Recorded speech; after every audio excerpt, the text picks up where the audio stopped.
ورحمۃ اللہ وبرکاتہ نحمدہ ونصلی علی رسولہ الکریم اما بعد اعوذ باللہ من الشیطان الرجیم بسم اللہ الرحمن الرحیم صدر محترم حاضرین جلسہ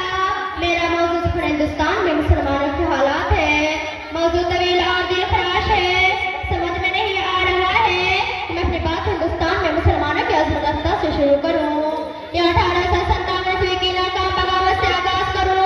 ایک طرف ہندوستانی مسلمانوں کا کابینہ کو شاندار